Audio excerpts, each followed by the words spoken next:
ಜಿನಿ company ಮಾಲೀಕನ ವಿರುದ್ಧ rape ಆರೋಪ ಪ್ರಕರಣಕ್ಕೆ ಸಂಬಂಧಿಸಿದಂತೆ ಜಿನಿ ಉದ್ಯೋಗಿಯಿಂದ ದಿಲೀಪ್ ಕುಮಾರ್ ವಿರುದ್ಧ ದೂರು ದಾಖಲಾಗಿದೆ. ಶಿರಾ ತಾಲೂಕಿನ ಯರಕುಂಟೆಯ ಜಿನಿ ಫ್ಯಾಕ್ಟರಿಯಲ್ಲಿ ಈ ಘಟನೆ ನಡೆದಿದೆ. ಸಿರಾ ತಾಲೂಕಿನ ದೊಡ್ಡಗೋಳ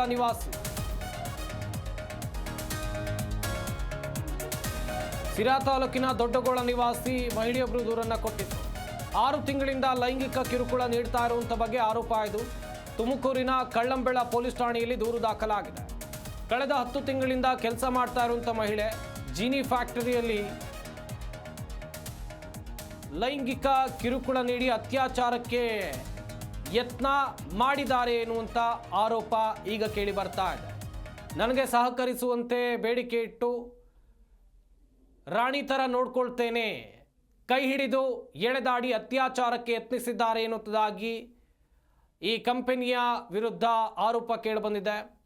ಸದ್ಯ ವಿರೋಧ ವ್ಯಕ್ತಪಡಿಸಿದ್ದಕ್ಕೆ ಪ್ರಾಣ ಬೆದರಿಕೆಯನ್ನು ಹಾಕಿದ್ದಾರೆ ಅಂತೇಳಿ ಜಿನಿ ಮಾಲೀಕ ದಿಲೀಪ್ ಕುಮಾರ್ ವಿರುದ್ಧ ಈಗ ದೂರು ದಾಖಲಾಗಿದೆ. ಜಾತಿ ನಿಂದನೆ ಹಾಗೆಯೇ ಅತ್ಯಾಚಾರ ಯತ್ನ, ಜಾತಿ ನಿಂದನೆ ಅಡಿಯಲ್ಲಿ ದೂರು ಕೂಡ ದಾಖಲಾಗಿದೆ.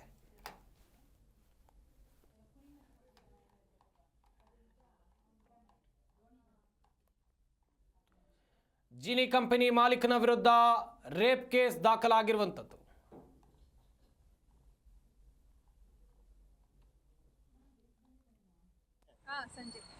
ಸಂಜೆ 6 ಗಂಟೆಗೆ ಕಂಪ್ಲೇಂಟ್ ಕೊಟ್ಟು ನಾವು ಅಲ್ಲೆಲ್ಲ ಕಾದ್ವಿ ಸರ್, ದಿಲೀಪ್ ಅಣ್ಣವ್ರು ಬರ್ತಾರೆ ಅಂತ ಕಾದು ಸಾಕಾಯ್ತು ಸರ್. 7 ಗಂಟೆ 7:30 ತನಕ ಕಾದ್ವಿ. ಆಮೇಲೆ ಬಂದ್ವಿ ಸರ್. ಮನೆಗೆ ಬಂದ್ಮೇಲೆ ನಾವು ಇನ್ಸ್ಪೆಕ್ಟರ್ ಕಾಲ್ ಮಾಡಿದ್ವಿ ಸರ್ ನಮ್ಮ ಮನೆಗೆ. ನೀವು ನಿಮ್ಮ ಮಿಸಸ್ ಇಬ್ಬರೇ ಬರ್ರಿ, ಯಾರು ಬರೋಣ ಅಂತ ಕರೆದ್ರು ಸರ್.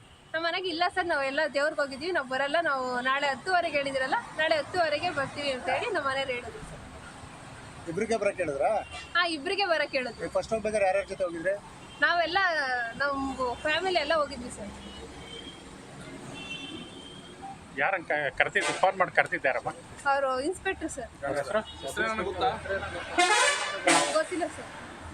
ಎಷ್ಟೊತ್ತಿಗೆ ಕರೆದಿದ್ದು ನಿಮಗೆ? ಸುಮಾರು 7 ಗಂಟೆ 8 ಗಂಟೆಗೆ ಕರ್ತಿದ್ವಿ ಸರ್. ಫಸ್ಟ್ ಹೋದಾಗ ಏನೋ ರೆಸ್ಪಾನ್ಸ್ ಮಾಡಿಲ್ಲ? ಇಲ್ಲ ಏನು ಉದ್ದೇಶ ಇರ್ಬೋದು ಅಂತ ಸರ್, ಎಲ್ಲ ರಾಜಿ ಆಗಕ್ಕೆ ಉದ್ದೇಶ ಇರ್ಬೋದು ಸರ್. ಇಲ್ಲ ಹೋಗಿಲ್ಲ, ನಾವು ದೇವ್ರಿಗೆ ಹೋಗಿದ್ವಿ ಅಂತ ಹೇಳಿದ್ವಿ.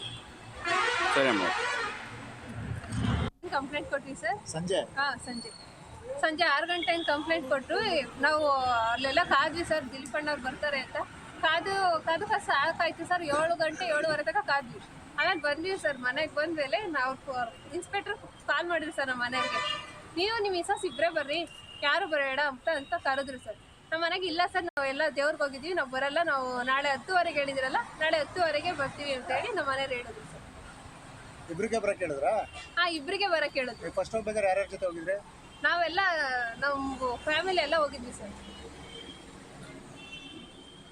ಯಾರನ್ನ ಕರ್ತಿದ್ದು? ಫೋನ್ ಮಾಡಿ ಕರ್ತಿದ್ದಾರಮ್ಮ? ಅವರು ಇನ್ಸ್ಪೆಕ್ಟರ್ ಸರ್. ಗೊತ್ತಿಲ್ಲ ಸರ್. ಎಷ್ಟೊತ್ತಿಗೆ ಕರೆದಿದ್ದು ನಿಮಗೆ? ಸುಮಾರು 7 ಗಂಟೆ 8 ಗಂಟೆಗೆ ಕರ್ತಿದ್ವಿ ಸರ್. ಫಸ್ಟ್ ಹೋದಾಗ ಏನೋ ರೆಸ್ಪಾನ್ಸ್ ಮಾಡಿಲ್ಲ? ಇಲ್ಲ ಏನು ಉದ್ದೇಶ ಇರ್ಬೋದು ಅಂತ ಸರ್, ಎಲ್ಲ ರಾಜಿ ಆಗಕ್ಕೆ ಉದ್ದೇಶ ಇರ್ಬೋದು ಸರ್. ಇಲ್ಲ ಹೋಗಿಲ್ಲ, ನಾವು ದೇವ್ರಿಗೆ ಹೋಗಿದ್ವಿ ಅಂತ ಹೇಳಿದ್ವಿ. ಕಂಪ್ಲೇಂಟ್ ಕೊಟ್ವಿ ಸರ್. ಸಂಜೆ 6. ಸ್ವತಃ ಜಿನಿ ಸಂಸ್ಥೆಯ ಮಾಲೀಕರಾಗಿರುವಂತಹ ದಿಲೀಪ್ ಕುಮಾರ್ ಅವರು ದೂರವಾಣಿ ಸಂಪರ್ಕಕ್ಕೆ ಜಾಯ್ನ್ ಆಗ್ತಾ ಇದ್ದಾರೆ. ಸರ್ ನಮಸ್ಕಾರ. ಸರ್ ನಮಸ್ತೆ ಸರ್. ಸರ್, ನಿಮ್ಮ ಮೇಲೆ ಕೇಳಿ ಬಂದಿರುವಂತ ಆರೋಪ, ಈ ಆರೋಪದ ಬಗ್ಗೆ ಏನ್ ಹೇಳ್ತೀರಾ ಸರ್? ಸರ್ ಏನು ಹೇಳಲ್ಲ ಸರ್, ಅಂದ್ರೆ ಪೊಲೀಸರಿಗೆ ಮಾತ್ರ ತನಿಖೆ ಮಾಡೋ ಅಧಿಕಾರ ಇದೆ ಸರ್. ಓಕೆ. ನಾವು ನಿಮ್ಮ ಟಿವಿಯವ್ರಿಗೂ ಸಮೇತ, ನಮ್ಮ ಮಾಧ್ಯಮದವ್ರಿಗೂ ಸಮೇತ ನೇರವಾಗಿ ಕರೆದ್ಬಿಟ್ಟು ನಮ್ಮ ಸಂಸ್ಥೆಯಲ್ಲಿ ಯಾವ ರೀತಿ ಇದೆ ಹೆಣ್ಮಕ್ಳಿಗೆ ಭದ್ರತೆ, ಯಾವ ರೀತಿ CC ಕ್ಯಾಮ್ರಾ ಇದೆ, ಎಷ್ಟೆಲ್ಲ ಭದ್ರತೆ ಇದೆ ಅಂತಂದು ನೀವೇ ಬಂದು ಚೆಕ್ ಮಾಡ್ಕೊಂಡು ಹೇಳ್ಬೋದು ಸರ್. ಓಕೆ ಸರ್, ಇದೊಂದು ಸುಳ್ಳು ಆರೋಪ ಅಂತೀರಾ ಹಾಗಾದ್ರೆ? ಸರ್ ಎನಿ ಟೈಮು ಸರ್, ಯಾಕಂದ್ರೆ 86 CC ಕ್ಯಾಮ್ರಾ ಇದೆ. ಆ ಹುಡುಗಿ ಒಂದ್ ಮಾತು ಹೇಳುತ್ತೆ ಸರ್, 15 ದಿನದಿಂದ ನನಗೆ ತುಂಬಾ ಟಾರ್ಚರ್ ಕೊಡ್ತಾ ಇದ್ರು, ನಾನು ಲಾಸ್ಟ್ಗೆ ಕೊನೆ ದಿನ 19ನೇ ತಾರೀಕು ನಾನು ಕಿರ್ಲುಕೊಂಡು ಹೊರಗಡೆಗೆ ಬಂದೆ ಅಂತ ಹೇಳುತ್ತೆ ಸರ್. ಸರ್ ಒಂದೊಂದು ಸೆಕ್ಷನ್ ಅಲ್ಲಿ ಮಿನಿಮಮ್ 50 ಜನ, 80 CC ಕ್ಯಾಮ್ರಾ ಇದೆ. ದಿಲೀಪ್ ಕುಮಾರ್ ಅವರ ಹುಡುಗಿ ಒಬ್ಬ ಉದ್ಯಮಿಯನ್ನ ತುಳಿಯುವಂತ ಪ್ರಯತ್ನ ಇಲ್ಲಿ ಆಗ್ತಾ ಇದೆಯಾ ಹೇಗೆ? ಸರ್ ಮೇಲ್ನೋಟಕ್ಕೆ ಪೂರ್ತಿ ಸರ್ ನಮ್ಮ ಜೀನಿ ಸಂಸ್ಥೆನ ಬೆಳೀತಾ ಇದೆ, ಹೆಸರು ಹಾಳು ಮಾಡ್ಬೇಕು ಅನ್ನೋದು ತುಂಬಾ ಜನದ ಆಸೆ ಸರ್.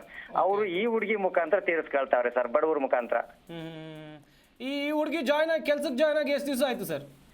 ಸರ್ ನನ್ನ ಅನ್ಸಿಕೆ 5 ತಿಂಗಳು ಮೇಲಾಗಿದೆ ಸರ್ ಅಷ್ಟೇ. 5 ತಿಂಗಳ ಮೇಲಾಗಿದೆ. ಹಾ ಸರ್.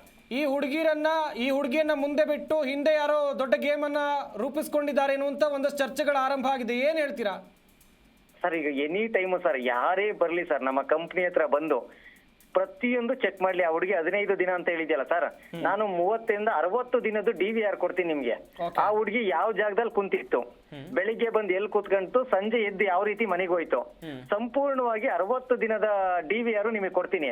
ಒಂದೇ ಒಂದು 5 ಸೆಕೆಂಡ್ ಆ ಹುಡುಗಿ ಹತ್ರ ನಾನು ಏನಾದ್ರೂ ನಿಂತ್ಕೊಂಡಿದ್ದು ಅಥವಾ ಏನಾದ್ರೂ ಮಿಸ್ಬಿಹೇವಿಯರ್ ಮಾಡಿದ್ರೆ ನಾನು ನೀವೇನ್ ಹೇಳಿದ್ರು ನಾನು ಕೇಳ್ಕೊಳ್ತೀನಿ ಸರ್, ತಪ್ಪು ಅಂತ ಒಪ್ಕೊಳ್ತೀನಿ. ನಾನು ಆ ಹುಡುಗಿನೇ ಮಾತಾಡ್ಸಿಲ್ಲ, 60 ದಿನದಲ್ಲಿ ಒಂದು ದಿನನೂ ಸಮೇತ ಆ ಹುಡುಗಿ ಇರೋ ಜಾಗಕ್ಕೆ ಹೋಗಿಲ್ಲ ಅಂತ ಅಂದ್ರೆ ಇದರಲ್ಲಿ ಆರೋಪ ಇನ್ನೆಲ್ಲಿ ಬರುತ್ತೆ ಸರ್? ಅವರು ಉದ್ದೇಶಪೂರ್ವಕವಾಗಿ ಜೀನಿ ಇಷ್ಟೊಂದು ದೊಡ್ಡ ಮಟ್ಟಿಗೆ ಹೆಸರು ಮಾಡಿದೆ, ಹಾಳು ಮಾಡಬೇಕು ಅನ್ನೋದು ಬಿಟ್ರೆ ಬೇರೆ ಯಾವ ಉದ್ದೇಶನೂ ಇಲ್ಲ ಸರ್ ಇಲ್ಲಿ. ಸರ್ ಎಷ್ಟು ಜನ ಎಂಪ್ಲಾಯೀಸ್ ನಿಮ್ಮ ಸಂಸ್ಥೆಯಲ್ಲಿ ಕೆಲಸ ಮಾಡ್ತಾರೆ ಡೈಲಿ? ಅವ್ರನ್ನೆಲ್ಲ ಮಾತಾಡ್ಸಕ್ಕಾಗತ್ತಾ ಹಾಗಾದ್ರೆ? ಸರ್ ಈಗ ಹೇಳ್ತೀವಲ್ಲ ಸರ್, ನಮ್ಮ ಎಂಪ್ಲಾಯಿನೇ ಕೇಳಿ ಸರ್, ಯಾವುದೇ ಕಾರಣಕ್ಕೂ ಸರ್ ನಾವು ದಿನಕ್ಕೆ 1 ರೌಂಡ್ ಅಥವಾ 2 ದಿನಕ್ಕೆ 3 ದಿನಕ್ಕೆ 1 ರೌಂಡ್ ಮಾತ್ರ ಫ್ಯಾಕ್ಟರಿ ಒಳಗೆ ಹೋಗ್ತೀವಿ. ಮಿಡ್ ನೈಟ್ ಟೈಮಲ್ಲಿ ಎನಿ ಟೈಮು ನಮ್ಮ ಆಫೀಸಲ್ಲಿ ಇರ್ತೀನಿ ಸರ್. ನಮ್ಮ ಆಫೀಸಲ್ಲಿ ನಾನು ಎಷ್ಟೊತ್ತು ಕುಂತಿದ್ದೆ ಅಂತಲೂ ಸಮೇತ CC ಕ್ಯಾಮ್ರಾ ಇರುತ್ತೆ ಸರ್. 86 ಕ್ಯಾಮ್ರಾ ಇದೆ ಸರ್ ನಮ್ಮ ಟೋಟಲ್ ಕಂಪ್ನಿಲಿ. ಸರ್ ಈಗ ಮುಂದಿನ ಹಂತದಲ್ಲಿ ಕಾನೂನು ಹೋರಾಟ ಹೆಂಗಿರುತ್ತೆ ಸರ್? ಸರ್ ಪ್ರತಿಯೊಂದನ್ನು ಸಮೇತ ಈ ರೀತಿ ಯಾವ ಉದ್ಯಮಿದಾರಿಗೂ ಸಮೇತ ಈ ರೀತಿ ತೊಂದರೆ ಆಗ್ಬಾರ್ದು ಸರ್. ಆ ಲೆವೆಲ್ಗೆ ಜನಗಳಿಗೆ ಸತ್ಯ ತೋರಿಸ್ಕೊಡ್ಬೇಕು ಅನ್ನೋದೇ ನನ್ನ ಆಸೆ ಸರ್. ಸರ್ ಈಗ ನೀವು ಒಂದು ಅನುಮಾನವನ್ನ ವ್ಯಕ್ತಪಡಿಸಿದ್ರಿ, ಯಾರೋ ಈ ಘಟನೆ ಹಿಂದೆ ಇರಬಹುದು ಅಂತೇಳಿ. ಯಾರದ್ದಾದ್ರೂ ಮೇಲೆ ನಿಮ್ಗೆ ಅನುಮಾನ ಅಥವಾ ಈ ಹಿಂದೆ ನಿಮ್ಮನ್ನ ತುಳಿಯೋಕ್ ಪ್ರಯತ್ನ ಪಟ್ಟವರ ಬಗ್ಗೆ ಹೇಳ್ಬೋದಾ ಸರ್? ಹೇಗೆ ಸರ್ ಇದು ನಮ್ಮ ಏರಿಯಾದವ್ರಿಗೆ ಮಾತ್ರ ಗೊತ್ತು ಸರ್. ಸುಮಾರು 2 ವರ್ಷದಿಂದ ಹುಡುಗಿರ್ನ ಬಿಟ್ಟು ಹನಿ ಟ್ರ್ಯಾಪ್ ಮಾಡಕ್ಕೆ ತುಂಬಾ ಟ್ರೈ ಮಾಡಿರಿ ಸರ್. Okay okay okay. ಅದು ನಮ್ಮ ಲೋಕಲ್ ಅಲ್ಲಿ ಪ್ರತಿಯೊಬ್ಬರಿಗೂ ಗೊತ್ತು ಸರ್, ಯಾರು ಹುಡುಗಿ ಬಿಟ್ರು, ಯಾರು ಟ್ರೈ ಮಾಡಿರು ಅಂತ. ಆ ಸಕ್ಸಸ್ ಆಗ್ಲೇ ಇಲ್ಲ ಸರ್. ಆ ಹುಡುಗಿ ಯಾವ್ದೇ ಹುಡುಗಿ ಬಂದ್ರು ಸಕ್ಸಸ್ ಆಗ್ಲೇ ಇಲ್ಲ. ಅದೆಲ್ಲ ಆದ್ಮೇಲೆ ಈಗ ಲಾಸ್ಟಿಗೆ ಅವ್ರಿಗೆ ಜಿಲ್ಲಾ ಸರ್ ಮೊನ್ನೆ ಒಂದು 16ನೇ ತಾರೀಕು ಇಡೀ ಕರ್ನಾಟಕದಲ್ಲಿ ಯಾವ ಪಂಚಾಯತಿನಲ್ಲ ಸರ್, ಅಷ್ಟು ಚೆನ್ನಾಗಿ ಪಂಚಾಯತಿ ಕಟ್ಟಿದ್ವಿ. ನಾನು ಪಂಚಾಯತಿ ಉಪಾಧ್ಯಕ್ಷ ಸರ್. ಓಕೆ. ಅಷ್ಟು ಜನ ದೊಡ್ಡದಾಗಿ ಪ್ರೋಗ್ರಾಮ್ ಮಾಡಿದ್ವಿ. ಆ ಪಂಚಾಯತಿಗೆ ಮಿನಿಮಮ್ 15 ಲಕ್ಷ ಡೊನೇಷನ್ ಮಾಡಿದ್ವಿ ಸರ್ ನಮ್ಮ ಜೀನಿಯಿಂದ ಒಂದು ಪಂಚಾಯತಿ ಕಟ್ಟಡಕ್ಕೆ. Okay okay. 16ನೇ ತಾರೀಕಿಂದ ಜನಗಳಿಗೆ ಕೆಲವರಿಗೆ ಸಹಿಸಕ್ ಆಗ್ಲಿಲ್ಲ ಸರ್. ಅಂದ್ರೆ ಒಳ್ಳೆ ಕೆಲಸ ಮಾಡಿದ್ರೆ ಕೆಲವ್ರಿಗೆ ಸಹಿಸಕ್ ಆಗ್ಲೇ ಇಲ್ಲ. ಅವ್ರು ಏನ್ ಮಾಡಿದ್ರು, ಅವ್ರೂರಿನ ಕೆಲವು ವ್ಯಕ್ತಿಗಳನ್ನ ಇಟ್ಕೊಂಡು ಅವ್ರ ಕಡೆಯಿಂದ ಈ ತರ ಮಾಡ್ತಿದ್ರು sir. Yes, thank you Dileep Kumar ಅವರೇ, ಜಿ ಕನ್ನಡ ನ್ಯೂಸ್ ಜೊತೆಗೆ ಮಾತನಾಡಿದ್ದಕ್ಕಾಗಿ. Thank you sir, thank you sir. ಜೀನಿ ಕಂಪನಿಯ ಮಾಲೀಕರಾಗಿರುವಂಥ ದಿಲೀಪ್ ಕುಮಾರ್ ಅವರು ಮಾತನಾಡಿದರು. ಈ ರೀತಿಯಾಗಿ ಹಿಂದಿನಿಂದಲೂ ಕೂಡ ನನ್ನನ್ನು ತುಳಿಯುವಂಥ ಪ್ರಯತ್ನ ಆಗ್ತಾ ಇತ್ತು ಎನ್ನುವಂಥದ್ದಾಗ ಅವರು ಅಭಿಪ್ರಾಯವನ್ನು ವ್ಯಕ್ತಪಡಿಸಿದರು. ಅಲ್ಲದೆ ಈ ದೂರು ಕಪೋಕಲ್ಪಿತ, ಆ ರೀತಿಯಾದಂಥ ಘಟನೆಗಳು ನಮ್ಮ ಸಂಸ್ಥೆಯಲ್ಲಿ ಆಗೇ ಇಲ್ಲ ಎನ್ನುವಂಥದ್ದಾಗಿ ಅಭಿಪ್ರಾಯವನ್ನು ವ್ಯಕ್ತಪಡಿಸಿದ್ದಾರೆ.